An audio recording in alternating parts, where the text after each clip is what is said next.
Hello everyone, you welcome back to my channel. अनि आज चाहिँ आमाको मुख हेर्ने दिन हो है।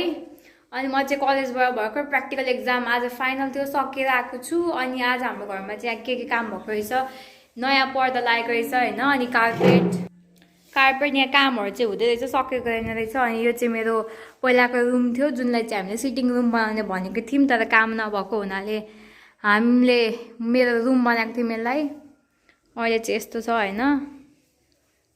सधैँ घुमेको भ्लग मात्र कति हाल्नु भनेर आज यस्तो घरको भ्लग हालिदिएको हैन।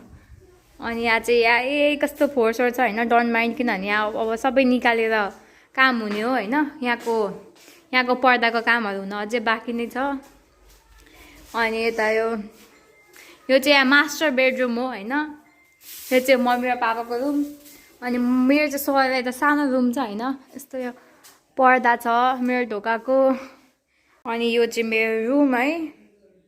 यो चाहिँ मेरो बेड, मेरो गिटार, यहाँ के सामानहरु, टेबलमा बुकहरु।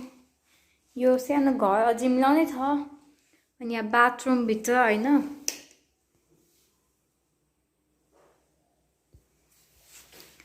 यो चाहिँ बाथरुम हो। यहाँ पनि मिल्दैछ, सफा हुँदैछ हैन। यहाँ चाहिँ पापा हुनुहुन्छ। तपाईलाई कस्तो लागिरहेको छ? मलाई मेरो छोरीको मिनी रुम सजावट गरेर चाहिँ मिनी रुम बनाएकोमा म खुसी छु। मेरो छोरीको चाहिँ अट्याच बाथ छ, छोरीले बाहिर जानु पर्दैन।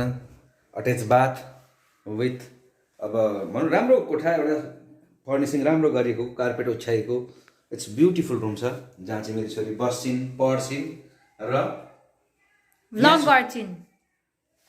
त्यो पनि पाइयो। यहाँ कसैले डिस्टर्ब पनि गर्दैन। यो चाहिँ आवाज पनि अर्को तरिकाको साउन्ड पनि नआउने हो, साउन्ड प्रुफ पनि भएको हुनाले कोठा चाहिँ बेटर छ। नाइस। सो यही थियो हैन। अनि यहाँ चाहिँ के अनि यता यहाँनिर बक्सहरुमा यता मुनि मेरो चाहिँ अनलाइन स्टोरको सामान छ।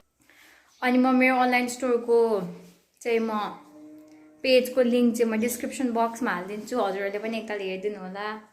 अनि आजको भिडियोको लागि यति नै, धेरै भएको थियो नि त भ्लग नै हालेको, त्यही भएर अब यस्तो हालिदिन्छु। अब भ्लगहरु आइराख्छ, एक्जाम सक्यो नि त। So I hope you like this video. Give this video a thumbs up and subscribe to my channel if you subscribe to my channel. Bye bye.